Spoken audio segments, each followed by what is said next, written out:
Hello everyone, welcome back to my channel. Suzanne here on Tuesday. Yeah, it's a Tuesday. I think it's the 8th of April and it's a cool grey light breeze day. It's very, very nice. Oh my goodness, I even contemplated wearing long sleeves today, but I didn't in the end. But I came close. So it's a bit cool. It's just glorious. Low humidity. So, oh my goodness, I tell you, makes such a difference. And I think you guys are having the same temperatures as we are now. And you're in the Northern Hemisphere. So you're warming up and we're cooling down. It's fun because for a while we kind of match each other. Your spring and our autumn are similar for a little while. Then you get warmer and we get colder. But yeah, it's really fun.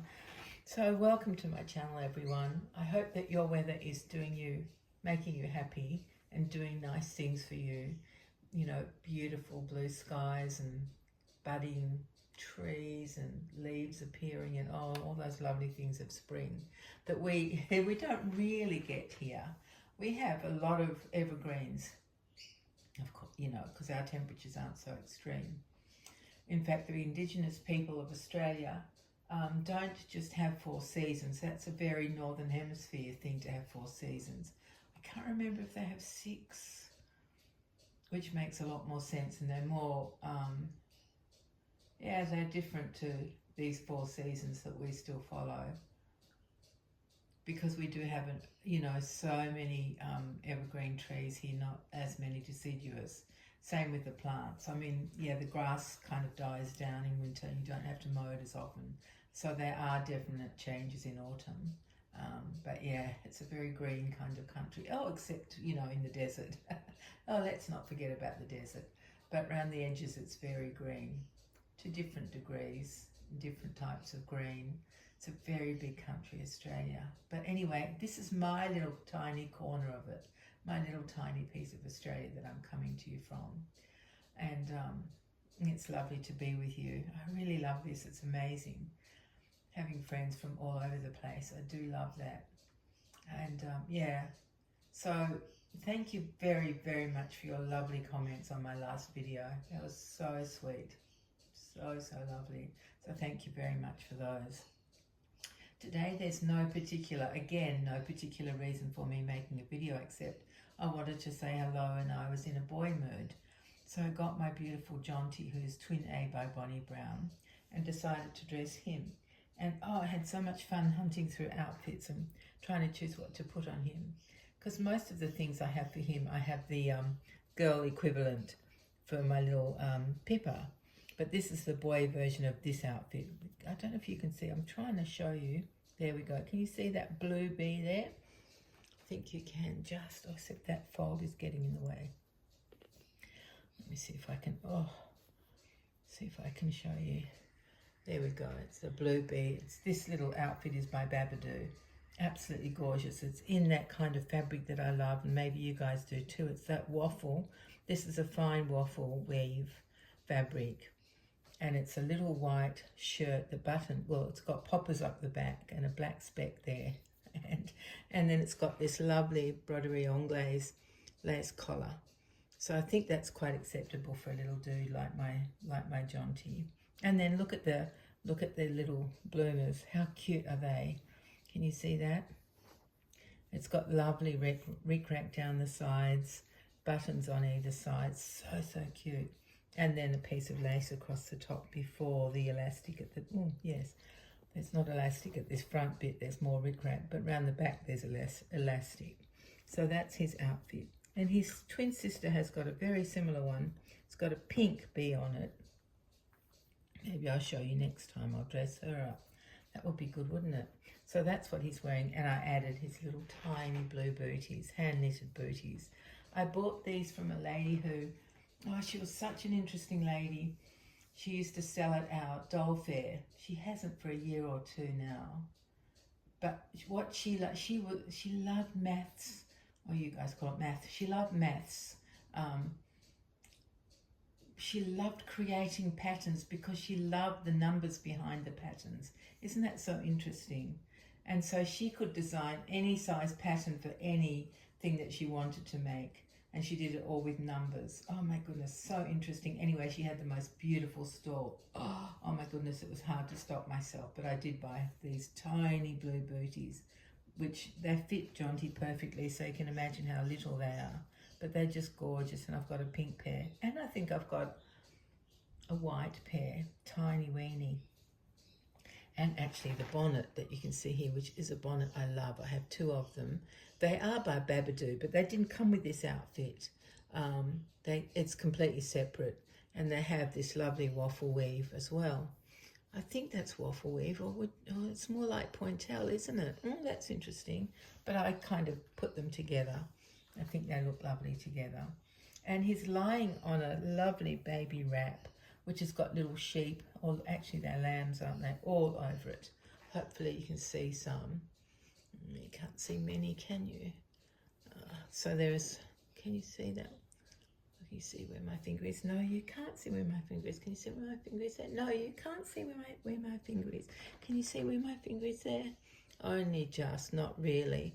Let me see if I can find a little lamb that isn't grey, because you can see the grey ones. If I pull this down, can you see? No, I don't think you can. Oh, this is really frustrating. Anyway, there are little lambs that are just white. So there's only 2 types of lambs. There's white ones and there's grey ones.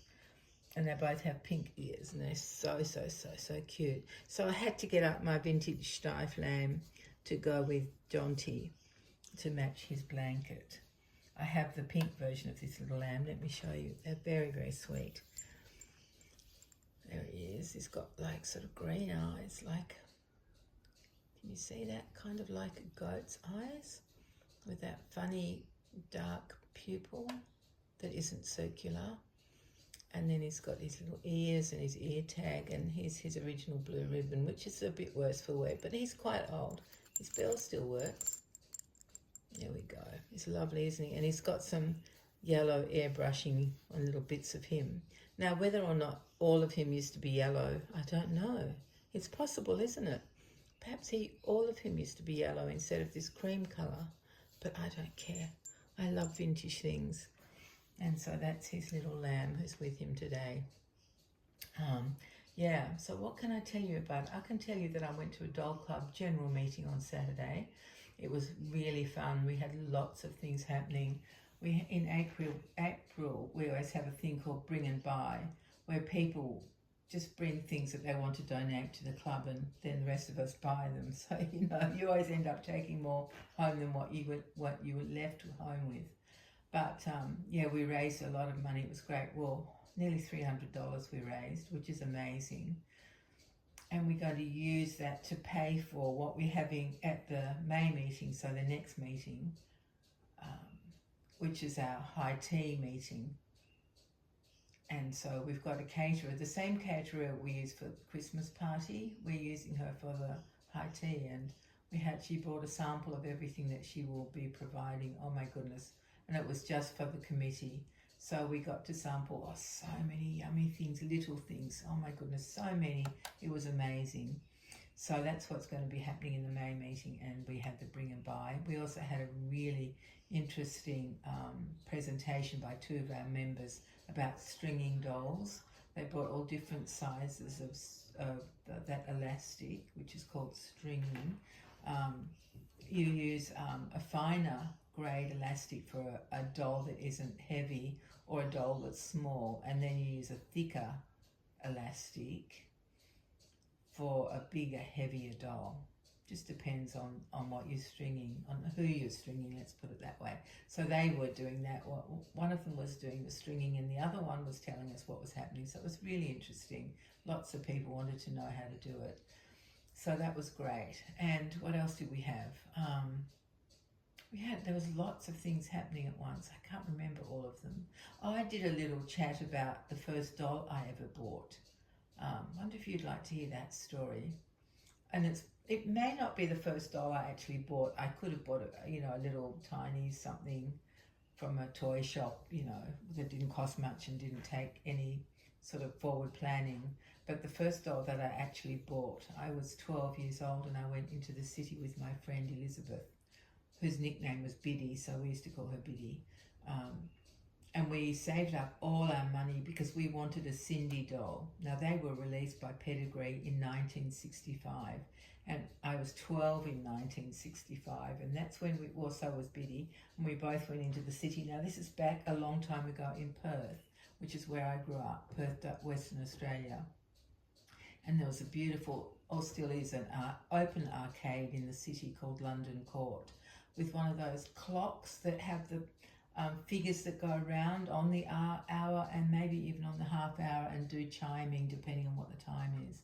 Anyway, we went in there to that arcade, to London Arcade, because there was a toy shop in there, and we'd saved all our money, and we went in the 202 bus together, and we went into the arcade and into the toy shop, and we chose our Cindy dolls. I still have mine. I don't know if Biddy's got hers. I don't know if she turned into a doll collector. I have seen her since at what do you call those things? What do you call those things when you all get together in high school? Once you've all grown up, one of those things anyway. I can't think of the word. And I didn't talk about dolls with her then.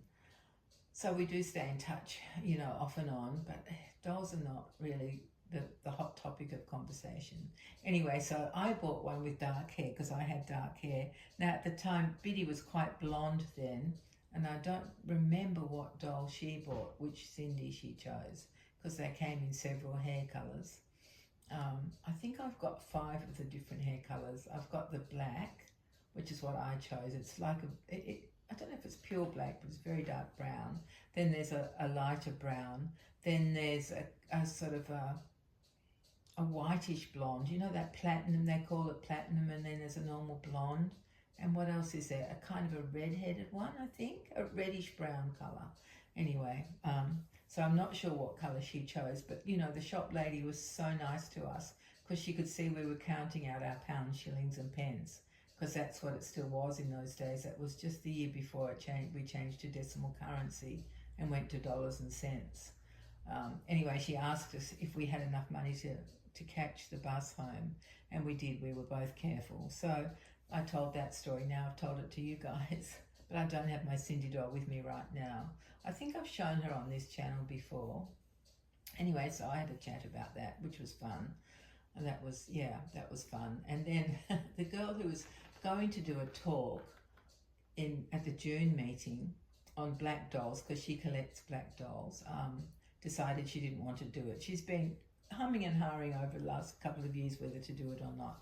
She's very happy to talk out the front. She's not shy at all, and she's lots of fun, but I think just the thought of bringing dolls is quite, what's the word? It's scary, because every time I take a doll from my doll room, somebody falls down, something falls down.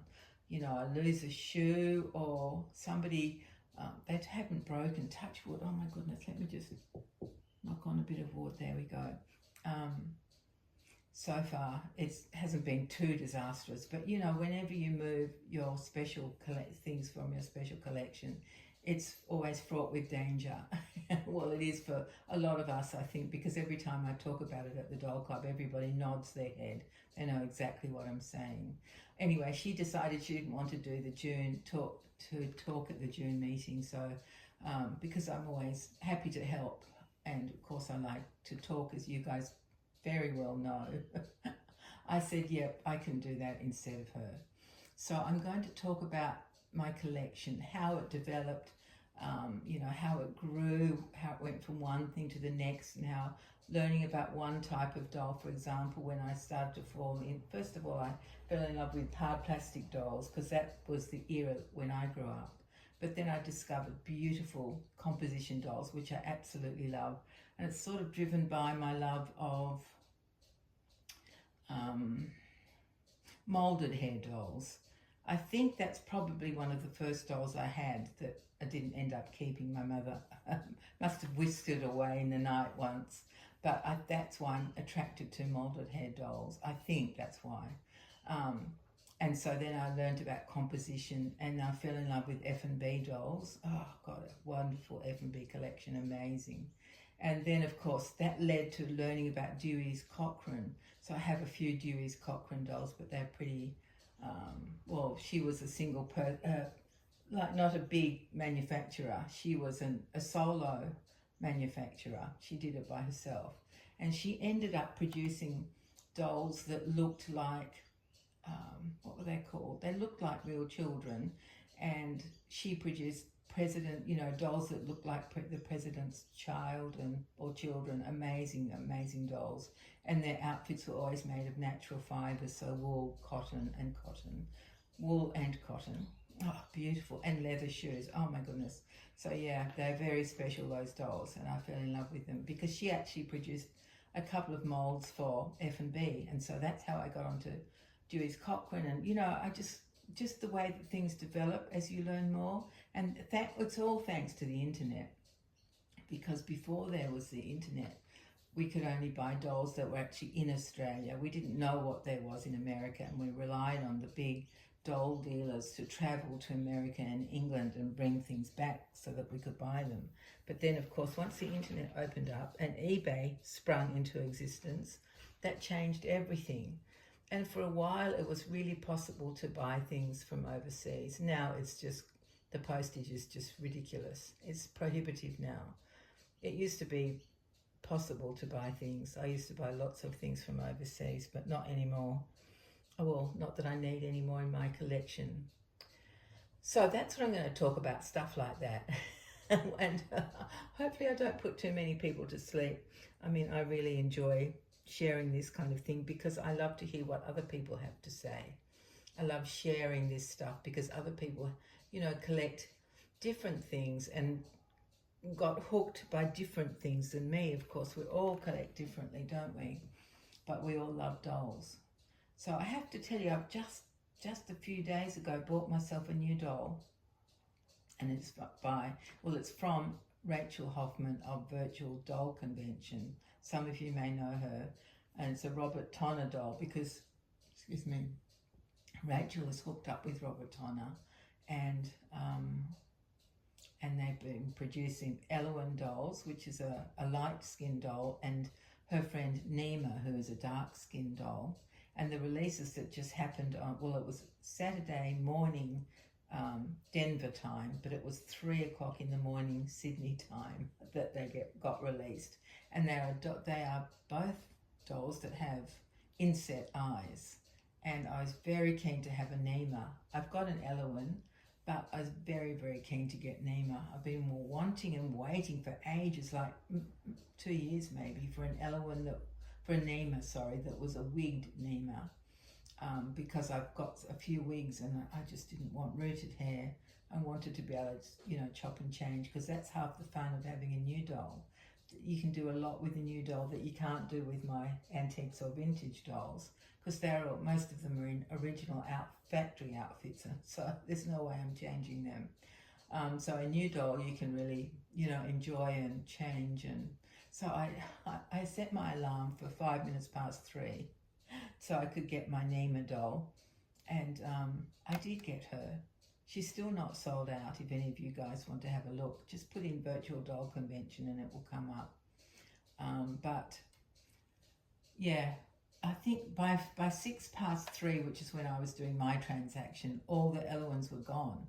There were only 195, but apparently Rachel is going to order some more, so they will be available again if you're interested. And anyway, so I got my Nima, and actually, of course, I didn't need to get up at 3 o'clock in the morning, because that was Sunday morning for me, and today is, Tuesday, and they're still available. Well, they were this morning. They weren't sold out yet. So, but half the fun is the chase, isn't it? That's half the fun of collecting, once you learn about all the different variations that are in dolls, and you want to collect one of each variety, one in each different outfit. Oh my goodness, and then you have to hunt for them. So I love that part of collecting as well. Well, I had no idea I was going to talk about collecting. Oh, look how long this video is now. I'm just looking at the little timer thing. I better stop now, my dear friends, before I bore you all to tears. But thank you if you have listened this far, because I do love talking about collecting. I love talking about my collections. I love hearing about other people's collections. There's nothing so fascinating than listening to somebody who has a love of something. I often quote barbed wire, because believe it or not, there are people who collect barbed wire, because when you get to know about barbed wire, there's all sorts of different types and patterns and sizes and everything, and so it gets really interesting. I don't collect barbed wire, but I have listened to someone talk about it, and it just piques your interest when you think of, oh my goodness, listen to the history of that and the varieties, and oh yeah, it's fun. It's really fun. Anyway, so I don't collect barbed wire, but I still love listening to other people talk about other collections that they have. So my darling, darling, dear friends, thank you so much for listening if you have managed to last this long. It's been fun spending the time with you, and I hope that you're all doing well, and I can't wait to be with you again. I think in my next video I'll show you Pippa in her matching outfit to this one that Jonty's wearing. Pippa's has got pink on it, of course, because we're very gender, what is the word, specific at the moment on my channel, with all these blue things for boys and pink things for girls. But I actually love boy clothes on girls, especially when they're a bit older. Like, I love boy dungarees on girls, and then you add a little blouse underneath and it's just gorgeous. So if you've been here for some time on my channel, you will have seen me style a few things like that. I just love that look. I'm not even sure why, but I do. Anyway, my darlings, I really will stop now, and I can't wait to read your comments and see if you tell me about your collections. I know it's a lot to write, but you don't have to if you don't want to. I just will love it if you do.